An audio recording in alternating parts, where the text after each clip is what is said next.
Tukiri kuri iki kiganiro umukuru w'igihugu yagiranye n'abanyamakuru kuri uyu wa kane, perezida wa repubulika y'u Rwanda Paul Kagame yagarutse no ku mpamvu zatumye atitabira ibiganiro byagombaga kumuhuriza muri Angola na mugenzi we uyobora Repubulika ya Demokarasi ya Kongo mu kwezi kwa 12 k'umwaka ushize. Umukuru w'igihugu yavuze ko atigeze ajyayo kubera ko yabonye ntagisubizo gishobora gutangwa ku kibazo cy'umutekano muke mu burasirazuba bwa Repubulika ya Demokarasi ya Kongo.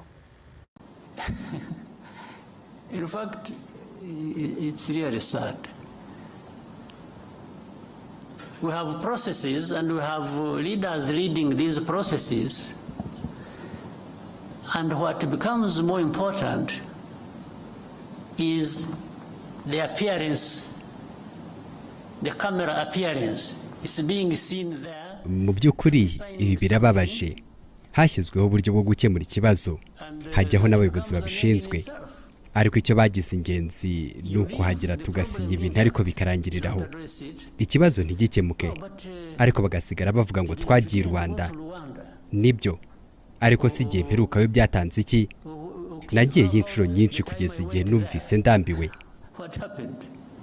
Because there are times I have been in this, in fact, up to a point I got tired of going.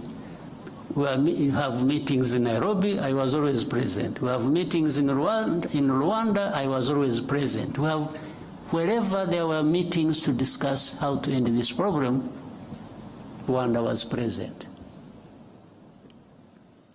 But in the end, hari ibyabereye Nairobi, aho nari mpari. Hari n'ibyabereye Rwanda nabyo nagiye mbyitabira. Ahabera ibiganiro hose bigamije gukemura iki kibazo, u Rwanda ruba ruhagarariwe. Ariko kugeza uyu munsi gishyizwe imbere si ugukemura ikibazo, ahubwo nukujyayo gusaba gafotora. Naje gusanga rero kujyayo no kutajyayo byose ari bimwe kubera ko bidatanga igisubizo. Nkora nsubiza babiri inyuma mu magambo yumvikana. Nubwo bakomeza kubimbaza, nanjye nzakomeza mbasubiriremo igisubizo kimwe. Mu bintu nshobora kwirengagiza, nta na milimetero n'imwe y'ubutaka bw'u Rwanda irimo. Ntibishoboka.